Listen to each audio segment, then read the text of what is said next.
In the misty shadows of Oregon's Cascade Wildlife Reserve, where wilderness meets civilization, some boundaries are meant to be crossed.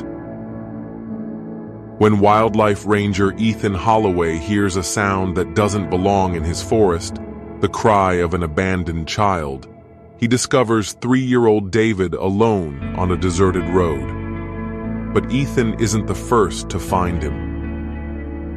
A bobcat named Scout, once saved by Ethan's own hands, now watches from the tree line, not as a predator but as something else entirely, something that defies everything we think we know about wild animals. What makes a wild creature risk everything to protect a human child? And what invisible threads connect those who have been abandoned, whether human or animal?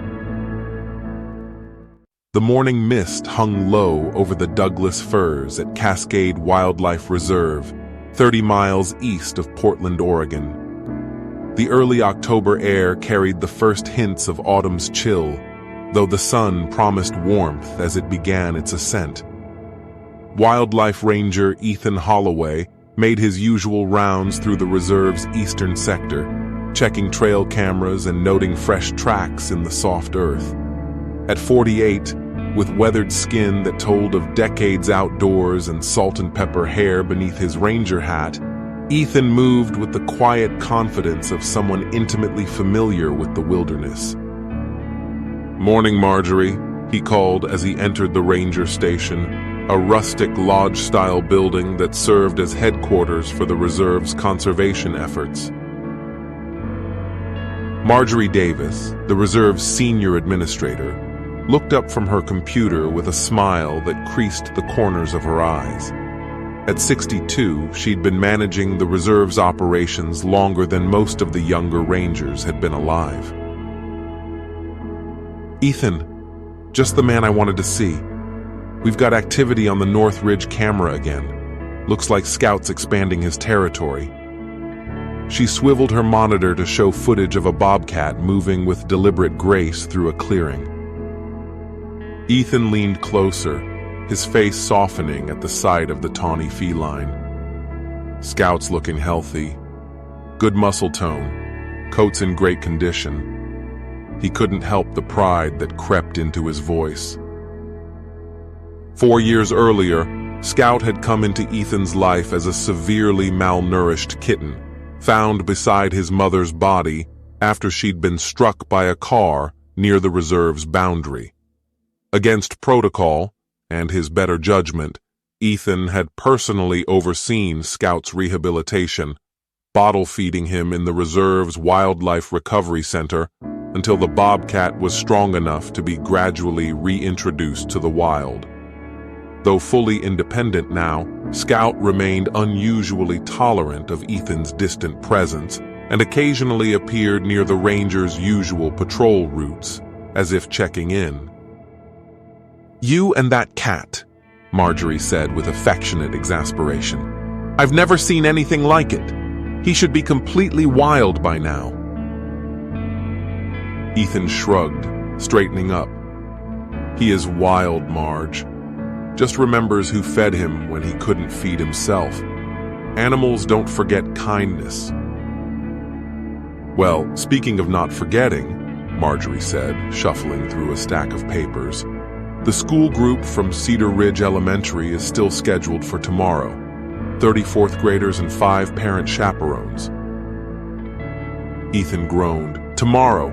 I thought that was next week." "Nope. And since Carlos is out with that twisted ankle, you're leading the educational portion." "Perfect," Ethan muttered, though there wasn't much heat behind his complaint. Despite his gruff exterior, he enjoyed teaching children about wildlife conservation. Their unfiltered enthusiasm reminded him why he'd chosen this career in the first place. After reviewing the day's tasks and checking equipment, Ethan headed back out, his boots crunching on the gravel path that led from the station into the heart of the reserve. The 5,000-acre protected area housed remarkable biodiversity, from black bears and cougars to the smaller residents like beavers, raccoons, and, of course, bobcats. It bordered national forest land on two sides and private property on the others, creating an important corridor for wildlife movement. Ethan's morning passed in peaceful routine, clearing debris from hiking trails, checking water quality at streams, and taking notes on a fallen tree that would need removal. By early afternoon, he'd made his way to the western boundary, where the reserve met Creekside Road, a winding rural route that saw little traffic beyond local residents and the occasional lost tourist. It was there, as he knelt to examine some unusual tracks near the fence line, that Ethan first heard it, a sound so out of place in the wilderness that he initially thought he'd imagined it. He straightened, head tilted, listening intently. There it was again, the unmistakable sound of a child crying. Ethan frowned, scanning the area. The reserve was closed to visitors today, and the nearest house was at least a mile down the road. He unclipped his radio. "Marjorie, you copy?" The radio crackled. "Go ahead, Ethan." "Any reports of visitors in the western sector, near the Creekside boundary?" "Negative. Place should be empty except for staff today." "I'm hearing what sounds like a child crying. Going to investigate." "Be careful. Want me to send Jake your way?" Ethan considered the offer of backup. Jake Reeves was the newest ranger, enthusiastic but still learning the ropes. "No need yet. I'll call if there's trouble." He clipped the radio back to his belt and moved cautiously toward the sound, which seemed to be coming from just beyond the reserve's boundary fence. As he approached, the crying grew louder, the frightened, exhausted sobs of a very young child. When Ethan reached the fence, what he saw made his heart drop. On the opposite side of the narrow gravel road, partially hidden in tall grass, sat a small boy. He couldn't have been more than 3 or 4 years old, wearing blue overalls and a red t-shirt smudged with dirt. His face was streaked with tears and grime, and his dark hair was matted against his forehead. A small backpack shaped like a dinosaur lay beside him. Ethan quickly scanned the area, expecting to see a parent nearby, perhaps changing a car tire or retrieving something from the woods. But the road stretched empty in both directions. No cars, no adults, nothing but the quiet wilderness and this abandoned child. "Hey there," Ethan called softly, moving slowly toward the gate in the fence. "Are you okay, buddy?" The boy's head snapped up, eyes wide with fear. His sobs intensified, and he scrambled backward, away from this strange man. "It's okay," Ethan said, keeping his voice gentle as he unlatched the gate. "I'm a park ranger. See my uniform? My name's Ethan. I help people and animals." The child hiccuped, regarding Ethan warily but no longer retreating. "Can you tell me your name? Where's your mom or dad?" The boy's lower lip trembled. David, he managed between sobs. "Want mama." "Where is your mama, David?" Ethan asked, crouching down several feet away to appear less intimidating. David's face crumpled. "Gone," he wailed. "She said wait, be good, but she not come back." A cold feeling settled in Ethan's stomach.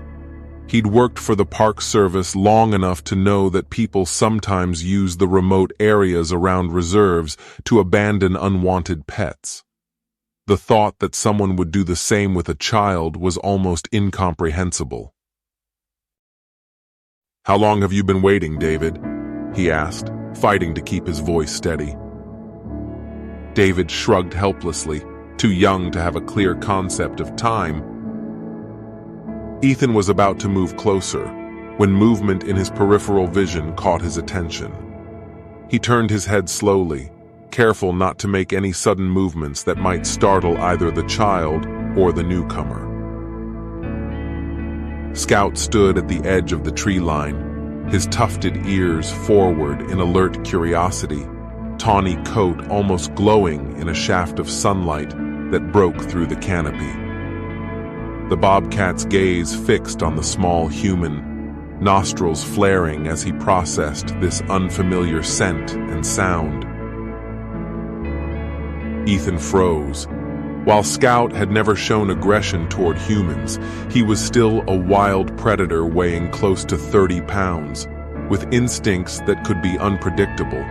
A crying, moving child might trigger a chase response, or worse, protective aggression if Scout felt cornered. "Stay very still, David," Ethan whispered, though he doubted the child could hear him over his own sobs. Scout took a tentative step forward, then another, his muscular body low to the ground. David, oblivious to the wildcat's approach, continued crying, occasionally rubbing his eyes with small fists. When the bobcat was about 15 feet from the child, David finally noticed, his sobs cutting off abruptly. The boy stared at Scout, momentarily shocked into silence by the appearance of this strange, cat-like creature, larger than any house cat he'd ever seen.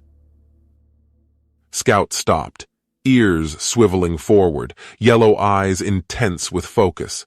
Then, to Ethan's astonishment, the bobcat did something completely unexpected. He sat down. Not in the relaxed posture of a house cat, but in the alert, ready position of a wild predator taking time to assess a situation. His tail twitched, sweeping a small arc in the dust of the road. David sniffled. "Kitty?" he ventured cautiously. Scout's ears flicked at the sound of the child's voice. He remained seated, watchful. Ethan seized the moment. Moving with deliberate slowness, he crossed the road, positioning himself between the bobcat and the boy. "Hey, Scout," he said quietly, acknowledging the cat. "This isn't your usual game, is it?" To David, he extended a hand. "Come on, buddy. Let's get you somewhere safe." David hesitated, looking from Ethan to Scout and back again. Something about seeing the man speak to the wild animal seemed to reassure him. Small fingers reached out and grasped Ethan's weathered hand. As Ethan carefully lifted David, Scout rose and retreated several paces, maintaining the distance. But he didn't flee into the forest as Ethan expected. Instead, the bobcat paced, watching the interaction with unusual attention. "Marjorie," Ethan spoke into his radio, holding David securely against his chest. "I've found a child, a little boy, alone on Creekside Road. No sign of guardians. Contacting sheriff now. And Marge, Scout's here too, behaving unusually." "Copy that," came Marjorie's voice, tense with concern. "Need assistance?" "Negative. Situation's under control for now. The boy seems unharmed, just scared." David had settled against Ethan's shoulder, his sobs reduced to occasional hiccups. One small hand clutched the fabric of Ethan's uniform shirt, while the other pointed at Scout. "Big kitty," David whispered. "That's Scout," Ethan explained, keeping his tone conversational as he began walking slowly back toward the reserve entrance, where he could meet emergency services. "He's a bobcat. He lives in these woods."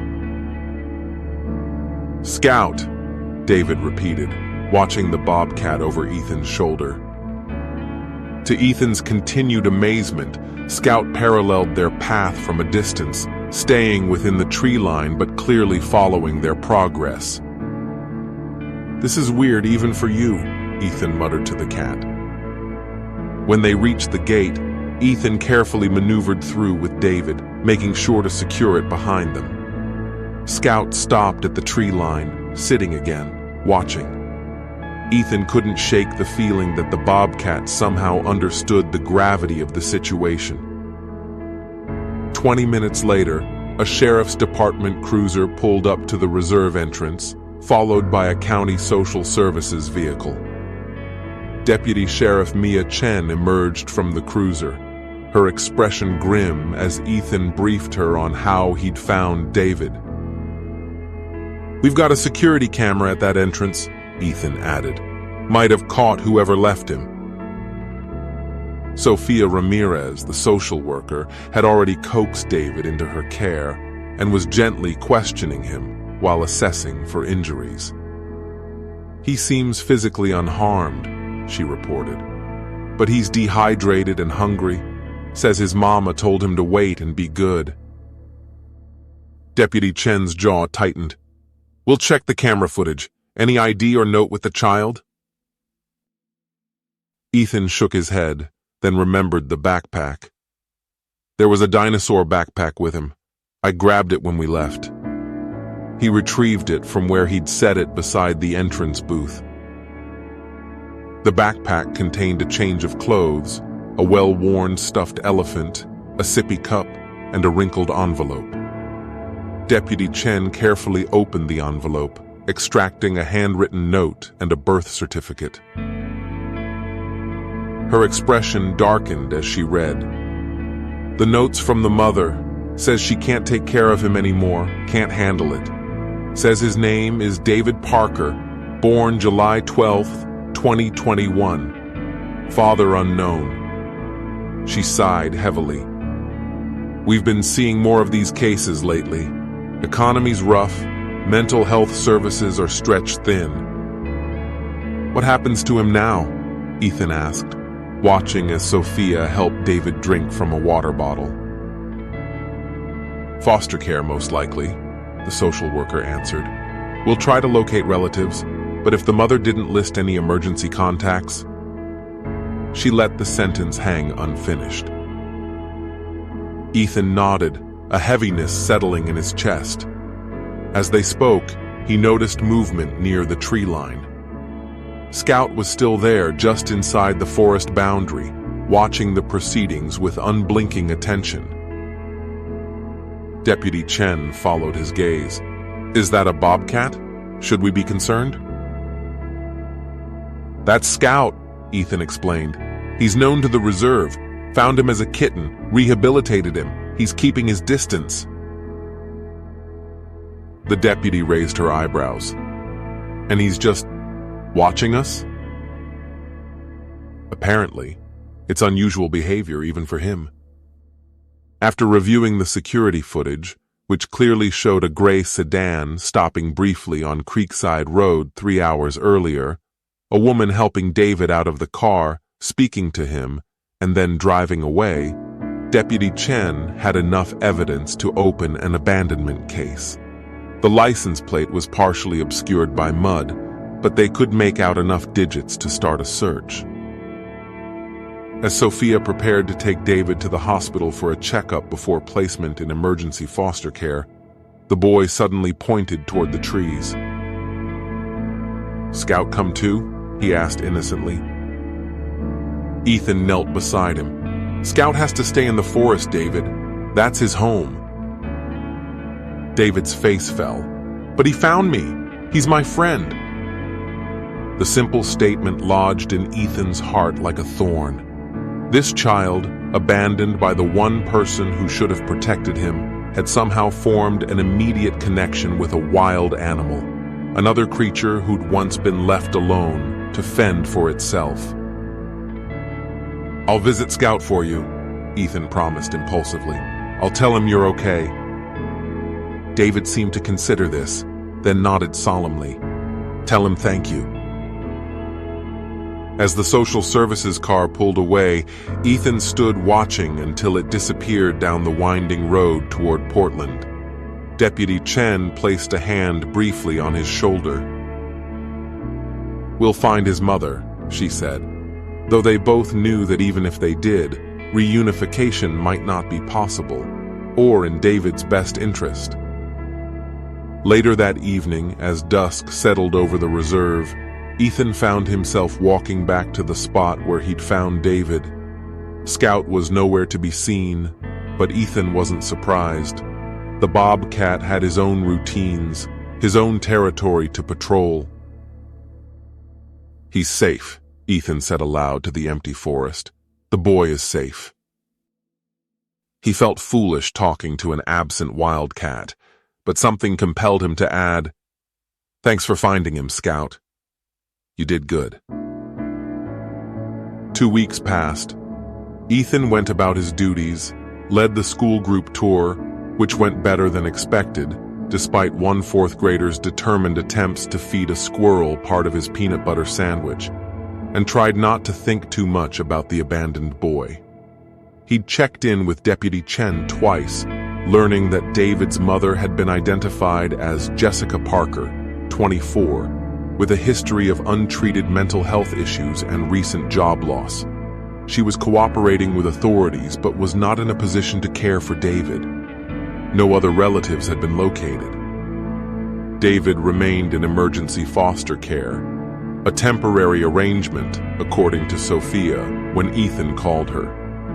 The social worker had sounded exhausted, overwhelmed by a caseload that never seemed to diminish.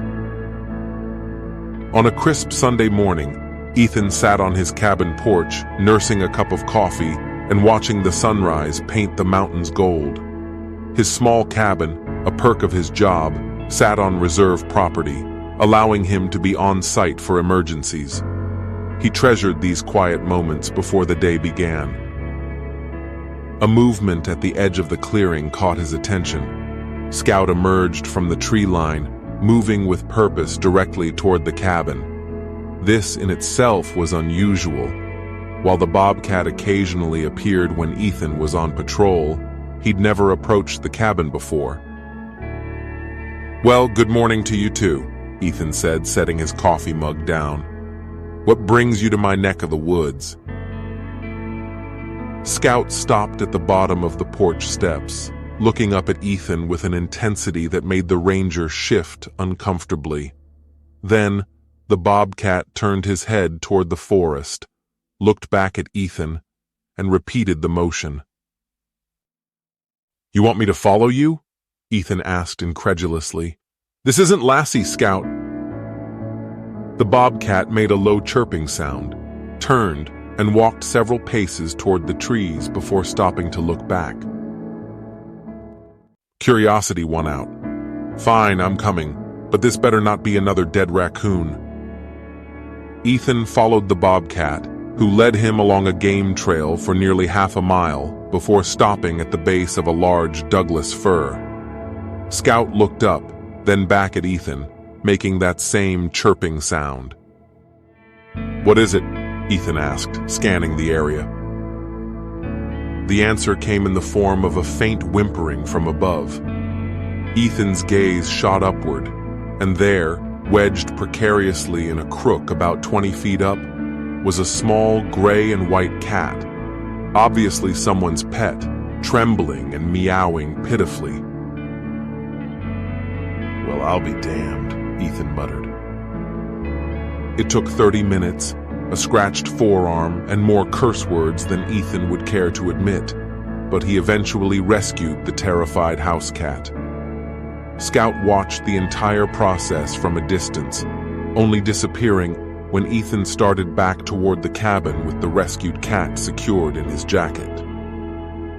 The cat, which turned out to be a 6-month-old female with a microchip, was reunited with its frantically searching owners, a family from the Cedar Ridge subdivision who'd been putting up missing posters for days. Their 9-year-old daughter had sobbed with joy, hugging the kitten she'd named Whisper. The incident stayed with Ethan, nagging at the edges of his consciousness. A bobcat, a solitary wild predator, had sought human help for a trapped domestic cat. It defied everything he thought he knew about wildlife behavior. And it wasn't the first time Scout had appeared in proximity to a vulnerable creature needing help. 3 days later, Ethan made a decision. He called Sofia Ramirez. "I want to see David," he said without preamble when she answered. There was a pause on the other end. "Ethan, you know I can't just—" "I'm not asking to take him home, Sofia. I just want to check on him, see how he's doing." Sofia sighed. His current placement is challenging. The foster family has 4 other children, and they're stretched thin. David's having trouble adjusting.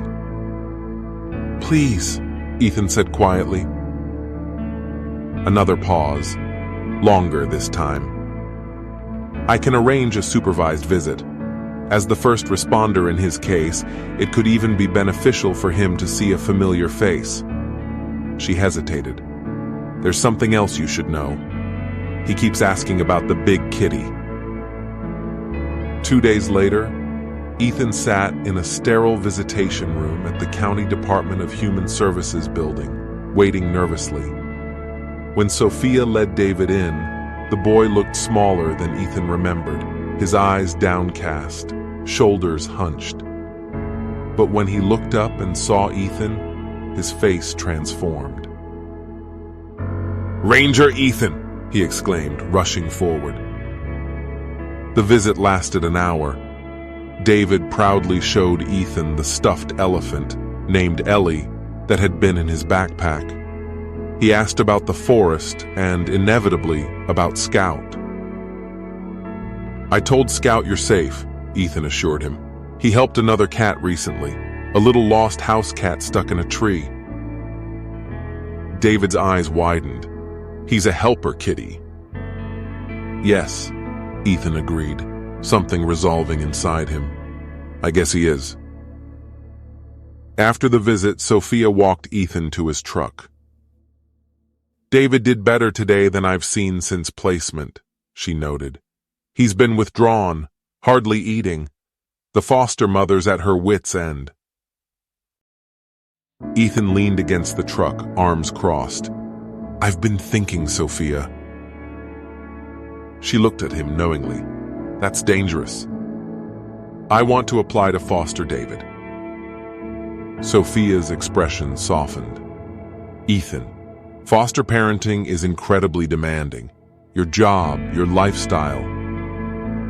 "I can make it work," he insisted. "I've got the cabin. The reserve has a daycare program for staff children. Marjorie's been after me to use more of my vacation time anyway."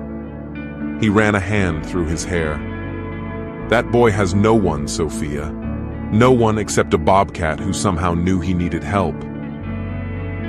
"You can't base a life-altering decision on a coincidence," Sofia cautioned. "It wasn't a coincidence," Ethan replied firmly. "And even if it was, does it matter? David needs someone. I'm offering to be that someone." Sofia studied him for a long moment. "Let me get you the paperwork." The next 6 months were the most challenging of Ethan's life. The foster care application process was rigorous. Background checks, home studies, parenting classes, interviews. He converted his home office into a bedroom for David, child-proofed the cabin, and negotiated a modified work schedule with Marjorie, who supported his decision with unexpected enthusiasm. "It's about time you had someone besides that bobcat to care about," she declared. In early April, David came to live with Ethan on a trial basis. The transition wasn't easy. David had nightmares, occasional tantrums, and a deep-seated fear of being abandoned again. Ethan had moments of doubt, exhaustion, and panic at his new responsibility, but they found their rhythm together, day by day.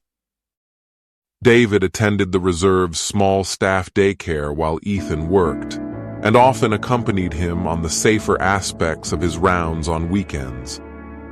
The boy developed a fascination with all wildlife, not just bobcats, absorbing Ethan's teachings about respecting nature with earnest attention. Scout made occasional appearances, always at a distance, always watching. David would wave excitedly, calling, "Hi, Scout!" while Ethan kept a vigilant eye on both Child and Wildcat. The Bobcat never approached closer than 30 feet when David was present, as if understanding the need for boundaries. By summer, when David's birthday approached, the court had terminated Jessica Parker's parental rights after she repeatedly failed to comply with the reunification plan. She'd eventually signed voluntary relinquishment papers, a decision that Sophia assured Ethan was made out of love, recognizing that she couldn't provide the stability David needed. On a warm July evening, as David helped Ethan water the vegetable garden they'd planted together, the boy looked up with serious eyes.